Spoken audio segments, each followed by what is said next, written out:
Time for another project using leftover pecan wood from a previous project. I'm going to take a few of these, I'm going to cut them down, and I'm going to make a miniature version of a pizza pill as wall decoration. My in-laws have a pizza oven, and I wanted to make something for them for Christmas that kind of went with that, and I'm just going to make a small version of the pizza pill. It's also going to involve some epoxy waves. It'll be my first time trying to make those. We'll see how that works out. Let's get started. I'm just going to make it 20 inches long from beginning to end. I marked off 8 inches. These are going to sit roughly here. This is going to sit just a little bit lower because it's going to kind of curve down.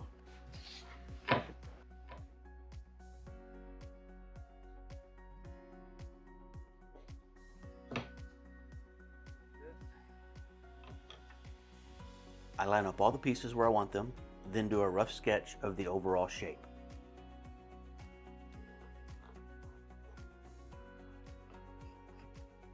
So, this will come down like so, and then off the bottom.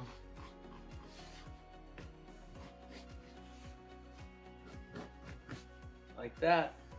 That's going to be my pizza pill. The handle will be rounded with a hole in the middle for a leather strap.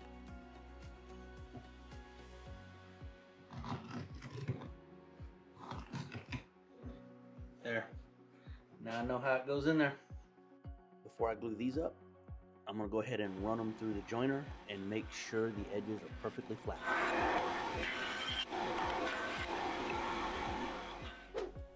As I glue up the edges on these strips, I place them on a piece of MDF with wax paper.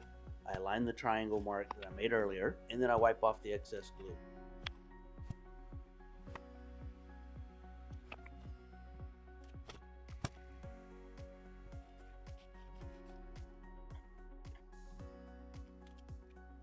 I place another piece of wax paper on top of the peel, and then another piece of MDF just slightly smaller than the peel. This way I can clamp it flat, allowing me to clamp it on the edges to squeeze it tight.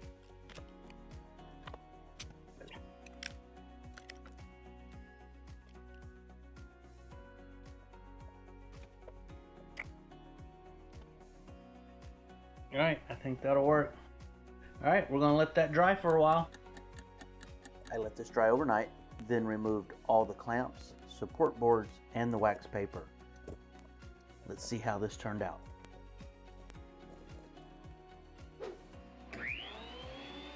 I run it through the thickness planer and take off about a 32nd of an inch with each pass.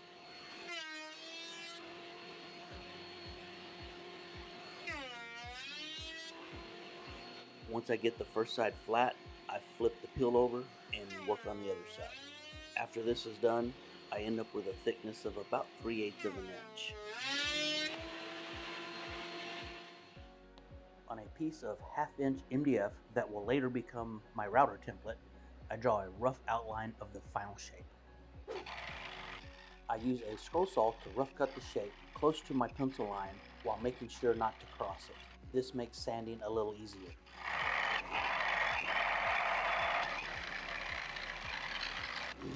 Once it's cut out, I sand down to the line, giving me a smooth finish. I mark the center of the template and the pill, then use a combination square to draw a reference mark. I flush the template with the edge and draw a line around the template. Then I repeat the process on the other side. I go back to the scroll saw and cut close to my line to remove excess material.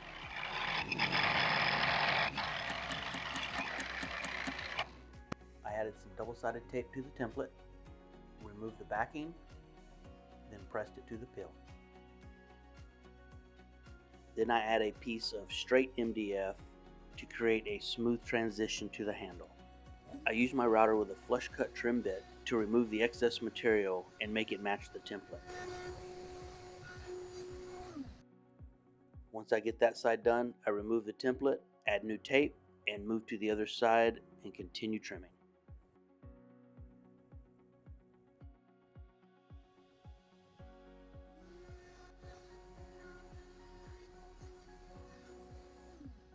To round the top of the handle, I found a small spray bottle that was the same width and traced around it. Then I took it over to the belt sander and took off the bulk of the material. I used a sanding disc to fine tune it down to the final shape.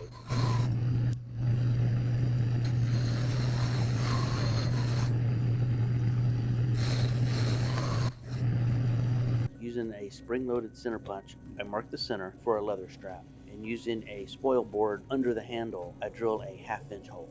I round over all my edges with an 1/8-inch roundover bit in my trim router. And now for the fun stuff, sanding.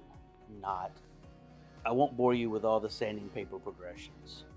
I start with 120, then progress to 180, 220, and then finish with 320. After all the sanding, I blow it off with compressed air and then wipe it down with a damp microfiber cloth. I drill a small hole and add a hook and a string to the edge of the peel so I can apply some polycrylic finish. This hole will eventually get covered up by epoxy. I added some satin polycrylic to my sprayer and then applied a light coat. After the first layer is dry, I sand it down with 320, blow it off with compressed air, then wipe it down again. While the wood dries, I heat up my branding iron with a torch, then burn it into the back side of the peel. I sand down paint marks, then I apply a second coat of polyacrylic. I end up putting 2 more layers of finish on this, of course sanding between each layer. When it's all said and done, I have 3 layers of finish on. I'm about to go ahead and attempt to do my ocean scene. It's going to be my first time doing this on an actual product. I've got several test pieces that I have done to try to get the hang of it and get the process down and things like that. The one thing that you want to make sure when you're doing a project like this with epoxy is make sure that either your table or your item that you're going to be working on is level. If you do not level it, once you put the epoxy down and you walk away from it to let it dry, that epoxy will move and it will slide off the end of it. I had that happen to one of my test pieces that I really liked, and then when I came back out here to look at it, one corner of it evidently was a little low and it all ran off one corner and down onto the table. Now, it is what it is. Live and learn. That's why I do my test pieces. But we're going to go ahead and get started on this. I have made sure I am level all the way frontwards, backwards. What I am using for this is called Total Boat. It's a marine epoxy. It is a fast hardener. This is almost a little too fast for what I'm doing, but this is such a small project that I'm able to get away with it. I would recommend something that's got a slightly longer set time, just so you have time to work and mix and things like that. The only other epoxy that I have is called Deep Pour, which it's made for tables and really thick pours up to 2 inches, but it's a 24-hour cure. That was a little bit longer than what I have time on this one to do. This Total Boat, it's a 2-to-1 mixture, 2 parts resin, 1 part hardener. Because this is small, I just use these little mixing cups right here, or actually single serving cups. They're just 2-ounce cups. And what I do is I use a measuring spoon, 1 tablespoon, 1/2 tablespoon. So basically that's 2-to-1. The powder I use, I get them out of this kit here. This kit comes with all of these colors here. The colors that I'm using, one is a cobalt blue, the other one is a pure blue, and it actually looks more silver when it's mixed. And then the other is phthalo green. Is that how you say that? Anyway, green. I went ahead and taped the bottom of this because the epoxy will run over the edges and drip, and that's by design. I want it to do that. When it drips, it's gonna drip onto the bottom. I'm just trying to protect my surface here a little bit so it's a little less cleanup.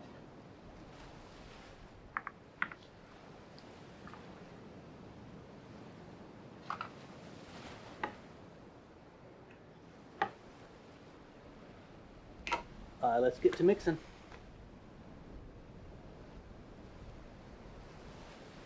Actually, I'm going to go ahead and mix all 3 colors at the same time.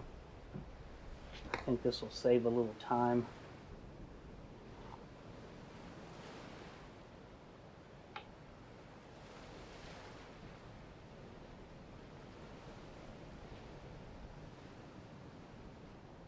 Time to put the hardener.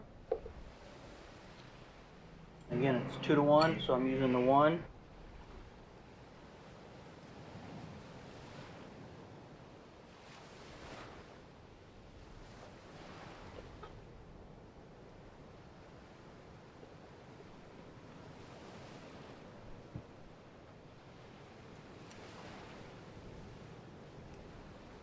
Alright, let's get these mixed up. Mix each one of them for 2 minutes.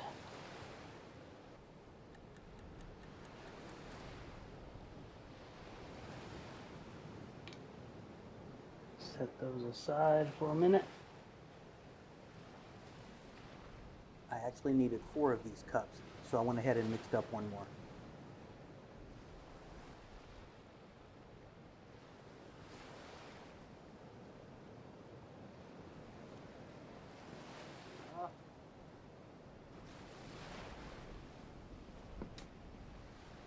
Set that one aside, we'll be using it in a little bit. Let's start with this one, my blue powder. I don't have a measuring spoon, I just use a popsicle stick. I just put a little bit on it and dump it in there. The more you put in here, the darker it gets. You can mix colors, all that kind of stuff too. So I'm going to go ahead and fill all these up.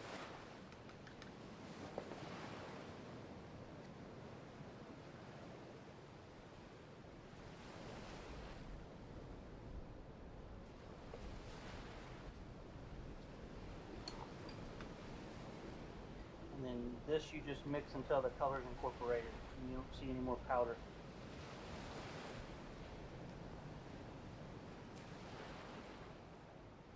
Scrape the sides, make sure you get the sides good. When you start filling the cup, getting a little bit warm, it's starting to activate.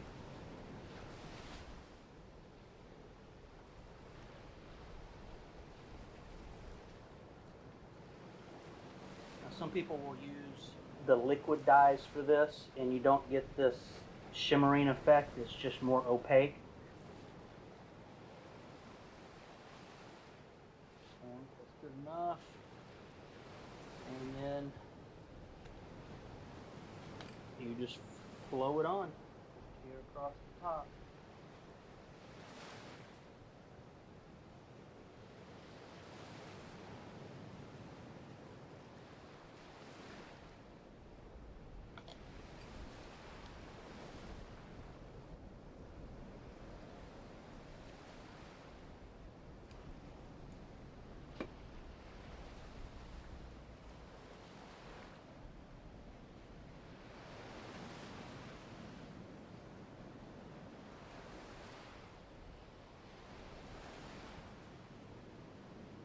See, it's blue, but it has a little bit more of a shimmer, a silver shimmer to it. And then add this. I won't add quite as much of this because I want most of it to blend in with the darker blue. And the last one, my green. Now you notice I didn't put as much green powder in. I want this to be more translucent. And this gets the least amount of material on it.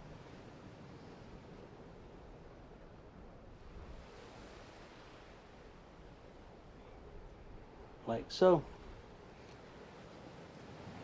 Now I'm going to just use my gloved hands. Always wear gloves when doing this.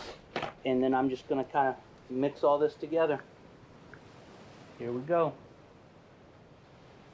And I'm going to get it all on the edges.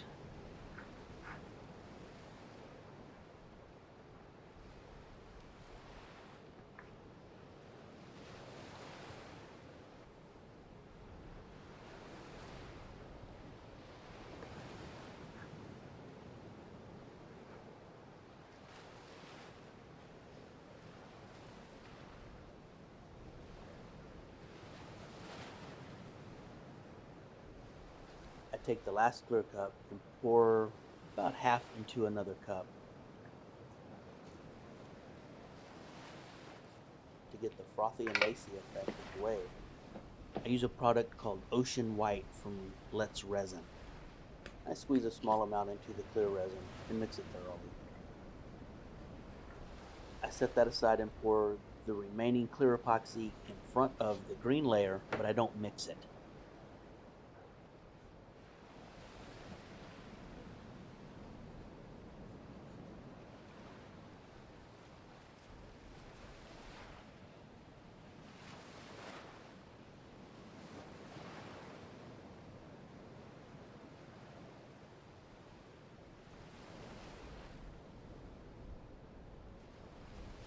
Then using a stir stick, I drizzle the Ocean White onto the very edge of the clear, making sure to stay in front of it.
All right. Almost didn't mix up enough white there. Now, time to get the heat gun out. Get your heat gun hot. And then I start in the middle. Don't hold it too much or you'll burn it.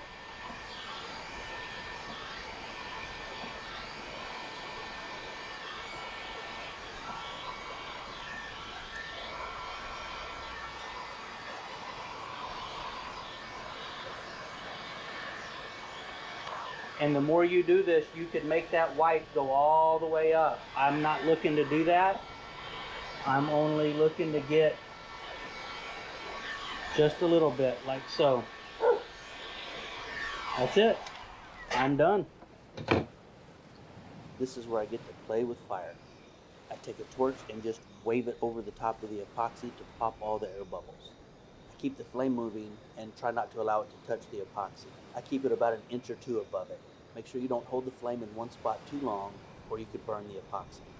And just periodically check it and make sure that if there's any bubbles, just go back and try it again. It is the next day. This looks like it has set up very well. It is nice and dry all the way around. It's still a little soft. It's not 100% cured yet, but at least it doesn't leave any prints or anything. So I'm gonna go ahead and peel this tape off. As you can see, this process is very messy, which is going to require some cleanup. So let me clean this mess up here real quick and get back to this. All right, let's try the heat gun on this real quick and just see if it softens it up any.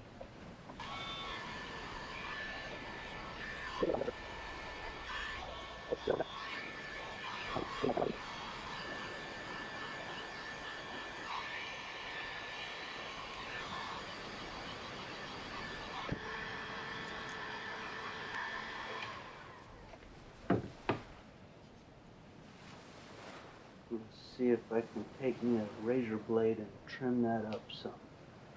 I'm putting just enough pressure on the blade to shave the softened epoxy, trying not to gouge the wood.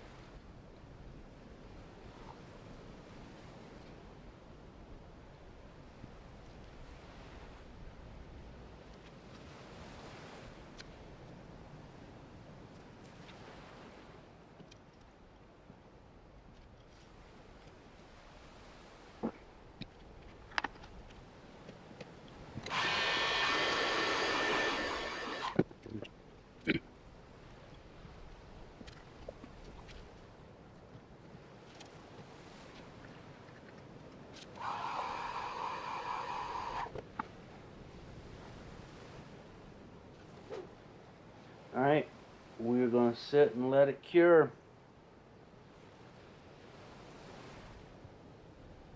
Here are some sample pieces that I did before attempting the actual peel. Hopefully this will give some insight to the process I took before I felt confident enough to tackle the actual project. It shows some of the lessons learned and various techniques that I used. This is the very first one I did. I know it's hard to see it. It wound up getting other stuff on top of it and it got ruined.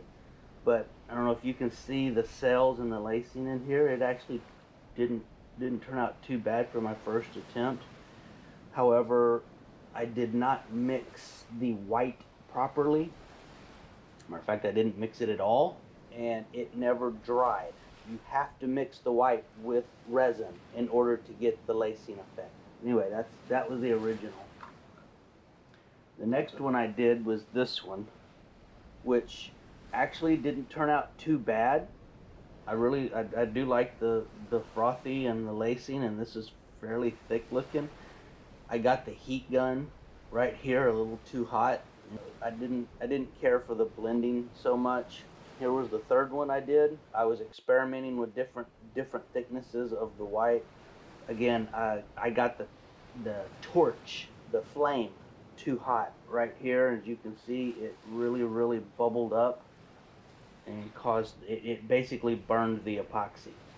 This was the fourth one I tried, which I really liked it, but this is the one that was not level. And as you can see, it was sitting just slightly tipped that way. It all just ran off the back side and down onto my table. Yeah, this is why it's important to have your project level. This was the next one I did, and I tried a different timing approach. I tried my hand at a two-wave look on one pour.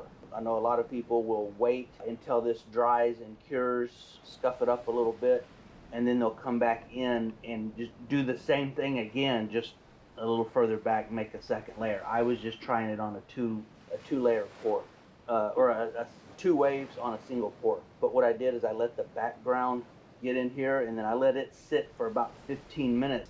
Then I mixed up the clear and the white and then poured it on. Didn't turn out like I wanted. It's just, I mean, it's got the 3D effect. I didn't like the way that this wave, it almost looks like it's three waves, but they go this way instead of this way. So anyway, I didn't care for that one. This is the sixth one I did. Again, another double wave. Not crazy about how that turned out. It got a little thin right here, and you can see the wood below it. I used the heat gun, and I was blowing the mixture, and I think I just got it a little thin right there. I really like the lacing and the cell work through here. Looks really nice. The blend is kind of a different look. The seventh one I did, yeah, I did quite a few of these tests before I did the actual product. This one I like. This one had a crack or a knot in the wood, and you can see that, and I didn't use a whole lot of material on this, so I wasn't able to get it to fill in. But I could always go back over the top of this again with another layer.